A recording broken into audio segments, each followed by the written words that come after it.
लोगों के मन में एक नई धारा शुरू हुई है, वो है वोट टू पनिश। जिन लोगों ने देश पर करोड़ों रुपयों का बोझ लगा दिया, जिन्होंने एक अच्छी सरकार को हटा दिया, जिन्होंने एक अच्छे प्रधानमंत्री को हटा दिया, उनको पनिशमेंट देना, उनको सजा देना इस चुनाव के अंदर एक सबसे बड़ा अहम मुद्दा बना हुआ है। ભારતના લોકતંત્રને બચાવવા માટેની કવાયત શરૂ થઈ ચૂકી છે, જેમાં વિપક્ષ અને ખાસ કરીને વિપક્ષની એક મોટી પાર્ટી કોંગ્રેસના મુખ્ય નેતા રાહુલ ગાંધી દ્વારા જે આગેવાની લેવામાં આવી છે તે ખરેખર કાબિલે તારીફ છે.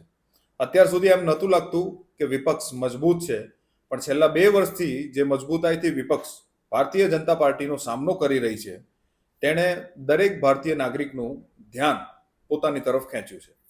તમે છેલ્લે જોયું હતું કે કેવી રીતે વિપક્ષના 300 સાંસદોએ ઇલેક્શન કમિશન ઓફ ઇન્ડિયાની દિલ્હી ખાતેની ઓફિસે સાંસદથી કૂચ કરી હતી અને આ સંસદથી જે કૂચ કાઢવામાં આવી તેને રસ્તામાં જ પોલીસ દ્વારા રોકવામાં આવી અને આ પોલીસ હતી દિલ્હી પોલીસ જે સીધે સીધી ગૃહમંત્રી અમિત શાહના અંડરમાં કામ કરતી હોય છે.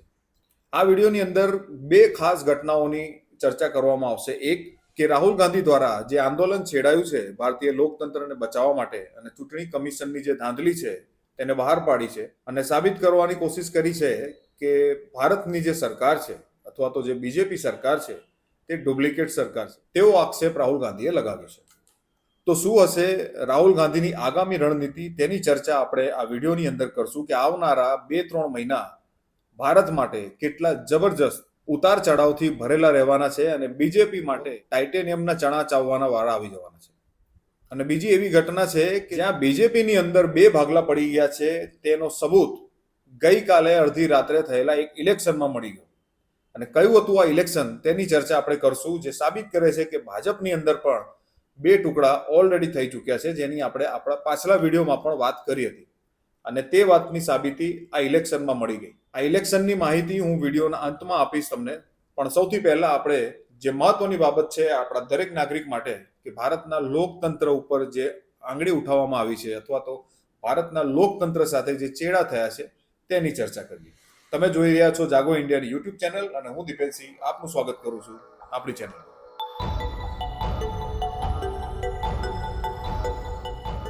આપણા પાછલા વિડીયોમાં તમે સૌએ જોયું કે કેવી રીતે રાહુલ ગાંધી પોતાના 300 સાંસદો સાથે દિલ્હીની ચૂંટણી કમિશનરની જે ઓફિસ છે ત્યાં પહોંચી જાય છે, પણ પોલીસ દ્વારા તેમની અટકાયત થાય છે. ત્યારબાદ તેઓ ઇલેક્શન કમિશનર જે છે આપણા જ્ઞાનેશ કુમાર તે કોઈને મળતા નથી અને એવું કહી દે છે કે ભાઈ અમે તો 20 જણને પરમિશન આપી હતી, 30 જણને સોરી, તો અમે એનાથી વધારે નહીં મળીએ. એમ કરીને આખો મામલો રફે દફે થઈ ગયો, બધાને ઉઠાવીને લઈ ગયા, ત્યારબાદ છોડી પણ દીધા.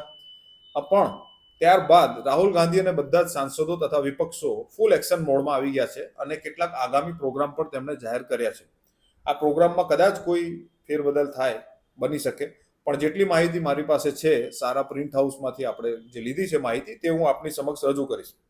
આ મામલામાં છેલ્લે થયું હતું કે ઇલેક્શન કમિશને એમ કીધું કે રાહુલ ગાંધી અમને શપથપત્ર આપે, પ્રતિજ્ઞા પત્ર આપે કે ભાઈ આ બધી જે માહિતી હું તમને આપું છું તે સાચી છે. તો આના ઉપર વાત અટકી ગઈ અને રાહુલ ગાંધી એમ કીધું કે હું શપથપત્ર શા માટે આપું, જ્યારે હું પોતે શપથ લઈને સાંસદ બનેલો છું, હું સંસદમાં જઉં છું, ભારતીય જનતાએ મને ચૂંટીને મોકલ્યો છે, તો પછી મારી જે વાત છે એનું કોઈ મૂલ્ય કેમ નથી રાખવામાં આવતું? અને એક વાત જે હું મારા તરફથી ઉમેરવા માંગીશ અને જે દરેક સમાચાર પત્રોએ પણ આ વાત ઉઠાવવી જોઈએ, દરેક વિપક્ષે પણ ઉઠાવવી જોઈએ કે શું ઇલેક્શન કમિશન કોઈ શપથપત્ર આપશે? કારણ કે રાહુલ ગાંધી પોતે સંવૈધાનિક પદ ઉપર બેઠા છે અને ઇલેક્શન કમિશન પોતે સંવૈધાનિક સંસ્થા છે. તો રાહુલ ગાંધી જે કહે છે કે ભાઈ આ બધો જ ડેટા ચૂંટણી પંચે અમને આપેલો છે, તો શા માટે ચૂંટણી પંચ પોતે શપથપત્ર નથી આપતું કે જે ડેટા રાહુલ ગાંધીને આપવામાં આવ્યો છે તે સાચો છે? શા માટે ઇલેક્શન કમિશન આ વાત જાહેરમાં નથી બોલી રહ્યું? આ પણ એક મુદ્દાનો પ્રશ્ન છે જે શાયદ હજુ કોઈ ધ્યાનમાં નથી લીધો, પણ લેવો જોઈએ. સાથે સાથે રાહુલ ગાંધીએ એમ કહ્યું કે ભાઈ તમે જે ડેટા આપ્યો છે મને, એ ડેટા તમે વેબસાઇટ પર મૂકી દો અને વાત સાચી છે, દૂધનું દૂધ પાણીનું પાણી થઈ જશે. તો શા માટે ચૂંટણી પંચ જે ડેટા રાહુલ ગાંધીને આપવામાં આવ્યો છે તે જાહેર પબ્લિક માટે કેમ નથી મૂકવામાં આવતો? આમ તો ઘણો બધો ડેટા મૂકેલો જ છે ઇલેક્શન કમિશને, તો શું એ ડેટા મેન્યુપ્યુલેટ કરેલો છે?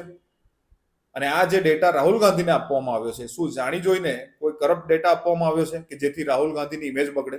શું ચૂંટણી પંચ એટલે પોતે શપથપત્ર નથી આપી રહ્યું કે ગેરંટી નથી લઈ રહ્યું કે અમે આ ડેટા આપ્યો છે? એવું શા માટે નથી બોલી રહ્યું? આ બહુ મહત્વની બાબત છે જે આપણે બધાએ ધ્યાનમાં લેવી જોઈએ અને આપણે આ વસ્તુનો તર્ક સમજવો જોઈશે. માત્ર રાહુલ ગાંધીને બ્લેમ કરવાથી નહીં થાય. ભારતીય નાગરિક તરીકે આપણી ફરજ છે કે બંને સંવૈધાનિક પદ ઉપર બેઠા છે, બંને વ્યક્તિઓની ચકાસણી કરવી એ આપણી ફરજ છે અને ત્યારબાદ આપણે નિર્ણય લેવાનો. હવે રાહુલ ગાંધીની આગામી રણનીતિની વાત કરીએ તો આગામી રણનીતિ એવી છે આ વિપક્ષોની કે 14 ઓગસ્ટે મતલબ કે કાલે 14 ઓગસ્ટના રોજ ભારતના દરેક જિલ્લામાં એક કેન્ડલ માર્ચ કાઢવામાં આવશે. ત્યારબાદ 22 ઓગસ્ટથી લઈને 7 સપ્ટેમ્બર સુધી તમામ અલગ અલગ રાજ્યોમાં રેલીઓ કાઢવામાં આવશે. 15 સપ્ટેમ્બર સુધી અથવા તો ત્યારબાદ 5 કરોડ લોકોના હસ્તાક્ષર સાઇન સિગ્નેચર કેમ્પેન ચલાવવામાં આવશે અને ભેગા કરવામાં આવશે. હવે આ જેટલું પણ રણનીતિ આગળ નક્કી કરવામાં આવી છે, આ દરેક રણનીતિમાં જોવાનું એ છે કે જનતા કેટલો સહયોગ આપે છે. હવે અહીંયા વાત જનતા ઉપર આવી ગઈ છે. ભારતીય જનતાની ફરજ છે કે પોતાના લોકતંત્રને સાફ સુથરું કરવા માટે પૂરેપૂરો સમય અને પૂરેપૂરું પોતાનું યોગદાન આ વિપક્ષે જે કેમ્પેન કર્યું છે તેમાં આપે. 14 તારીખે જે કેન્ડલ માર્ચ થવાની છે તેમાં દરેક નાગરિકોને હું પણ વિનંતી કરીશ કે એમણે રસ્તા ઉપર આવવું જોઈએ. આ દેશના નેતાઓને સાફ મેસેજ મળવો જોઈએ કે પબ્લિક મૂર્ખ નથી. પબ્લિક સવારથી સાંજ માત્ર પૈસા કમાવા માટે કામ નથી કરતી. પબ્લિકને પોતાના પૂર્વજોની જે બલિદાની અપાઈ છે આ દેશની આઝાદી માટે એમાં પણ ઇન્ટરેસ્ટ છે. એ આઝાદીની કદર છે. આ વાતની નોંધ દરેક નેતાને થવી જોઈએ. એટલા માટે આપણે રસ્તા પર આવવાનું છે. આપણે વિપક્ષને સપોર્ટ કરવાની વાત નથી. અહીંયા વાત છે લોકતંત્ર માટે અવાજ ઉઠાવવાની. અને જો આપણે લોકતંત્ર માટે રોડ પર નહીં આવીએ તો આ નેતાઓને થઈ જશે યાર કે પબ્લિકને કંઈ પડી નથી, આપણે મન ફાવે એમ કરો. અને આ મેસેજ પછી માત્ર બીજેપીને નહીં પણ કોંગ્રેસને પણ મળી શકે છે. એટલે વિપક્ષને પણ આ મેસેજ મળવો જોઈએ કે આજે ભલે તમે સત્તામાં નથી, કાલે તમે સત્તામાં આવશો ત્યારે નાગરિકો નાની બાબત પર પણ રસ્તા પર ઉતરવામાં અચકાશે નહીં. કારણ કે આ લોકતંત્ર પર થયેલો હુમલો છે. લોકતંત્ર સાથે ચેડા થયા છે ને હવે જનતા માફ નહીં કરે. ભૂતકાળમાં થયેલું એક આંદોલન તમને યાદ હશે જે જેપી આંદોલનના નામથી પ્રસિદ્ધ થયું. તેમાં એમ કહેવાતું હતું કે ગદ્દી ખાલી કરો, જનતા આ રહી હૈ. આ એક નારો બહુ પ્રસિદ્ધ થયો હતો એ સમયે. એ જ પ્રકારનો નારો અત્યારે રાહુલ ગાંધી દ્વારા અપનાવવામાં આવ્યો છે કે વોટ ચોર ગદ્દી છોડ.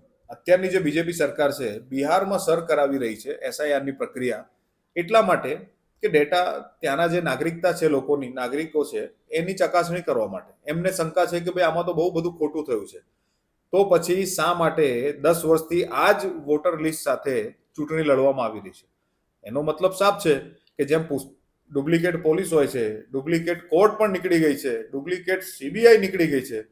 તો એનો સાફ મતલબ થાય છે અથવા પ્રશ્ન ઊભો થાય છે કે શું આ સરકાર પણ ડુપ્લિકેટ છે જે ગડબડીવાળા વોટર લિસ્ટના માધ્યમથી બની છે?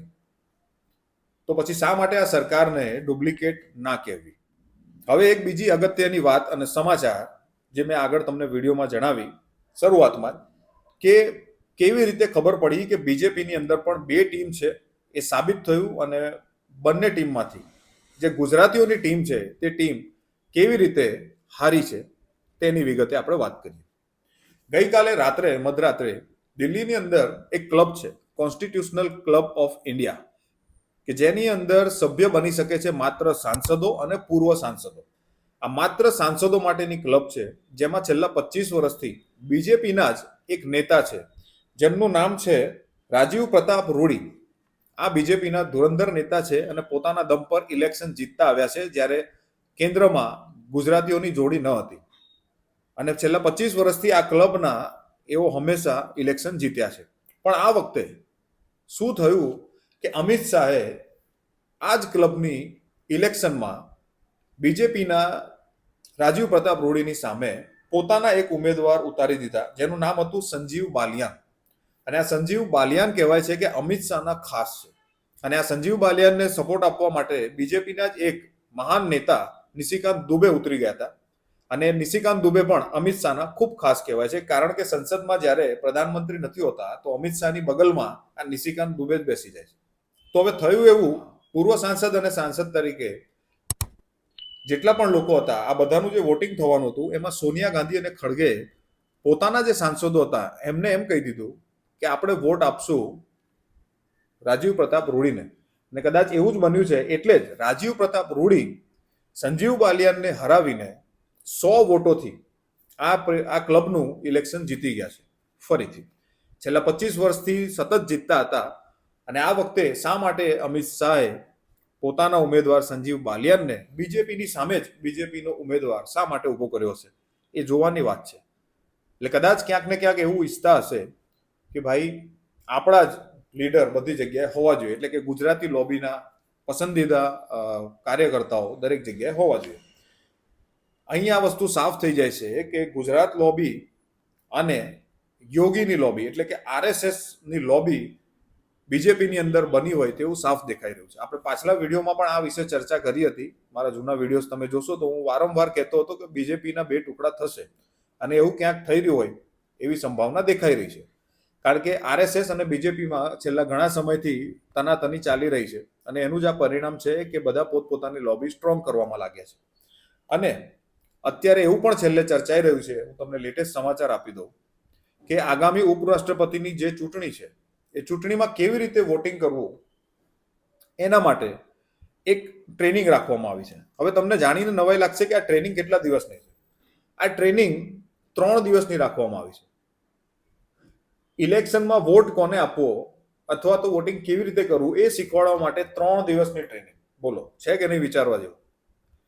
તો આ જે સાંસદો છે એવા નાના છોકરા તો છે નહીં કે જેમને 3 દિવસ સુધી શીખવાડવું પડે કે ભાઈ તમારે આ રીતે વોટ કરવાનો છે ને આને વોટ કરવાનો છે. એટલે ક્યાંક ને ક્યાંક આ શંકા છે, કારણ કે આજે ઇલેક્શનમાં અમિત શાહની જે લોબી હારી છે, સંજીવ બાલિયાન હાર્યા છે, એના પરથી સ્પષ્ટ સંદેશ મળી ગયો છે કે બીજેપીમાં જે અંદર સાંસદો છે તેઓ પણ ક્યાંક ને ક્યાંક આ લોબીથી નારાજ છે, અને ઉપરાષ્ટ્રપતિના ચુનાવમાં ક્રોસ વોટિંગ થવાની પૂરેપૂરી સંભાવના છે. એટલે જ શંકા અને પ્રશ્ન બંને ઊભા થઈ રહ્યા છે કે શું અમિત શાહ અને નરેન્દ્ર મોદી ગભરાઈ ગયા છે કે ક્યાંક ઉપરાષ્ટ્રપતિના ચુનાવમાં ક્રોસ વોટિંગ ન થાય, અને એટલા માટે જ સાંસદોને ભેગા કરીને, જેમ આપણે નહીં વિદેશોમાં તમે જોયા છે મોટા મોટા વાડા હોય છે, એક વાડામાં બધા ઘેટા બકરાને નાખવામાં આવે છે, એ રીતે શું આપણા સાંસદોને એક જગ્યાએ સ્ટોર કરવામાં આવી રહ્યા છે કે જેથી તે સાંસદો આગા પાછા થાય નહીં, કોઈના સંપર્કમાં આવે નહીં અને ક્રોસ વોટિંગ કરે નહીં.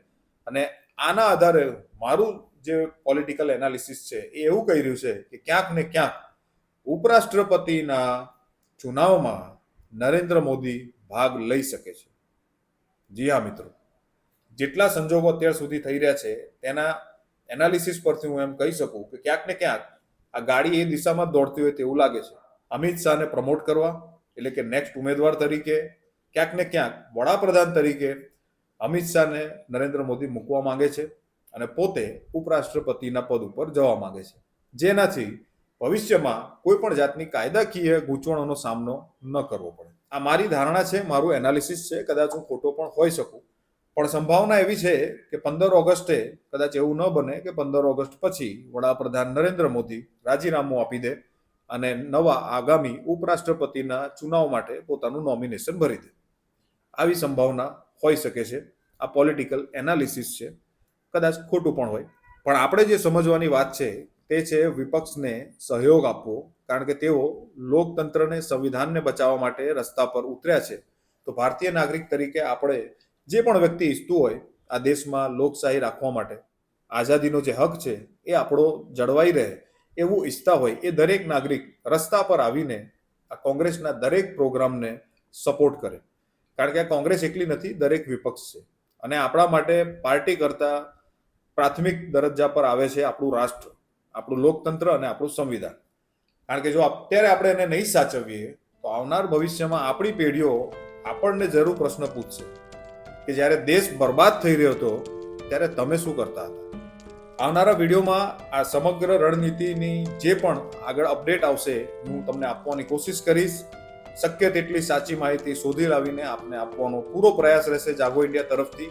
આપણે ભલે સમાચાર પત્ર નથી કે કોઈ ન્યૂઝ ચેનલ નથી, પણ એક ભારતીય નાગરિક તરીકે મારી જે ફરજ છે એ હું નિભાવીશ, અને તમારી જે ફરજ છે એ છે જાગો અને લોકોને જાગૃત કરો. તો ચેનલને સબસ્ક્રાઇબ કરી લેજો અને બેલ આઇકોન જરૂર દબાવજો, કારણ કે આવનાર વિડીયો ખૂબ જ રસપ્રદ બનવાનો છે. એ છે બીજેપીના જ એક નેતા ઉપર કે કેવી રીતે એમણે પોતાનું કામ છોડીને બીજા કામ પકડી લીધા અને બીજા કામ કરીને પોતાના પરિવારને ફાયદો કરાવી દીધો. તો જલ્દીથી મળીએ, ત્યાં સુધી જય હિન્દ.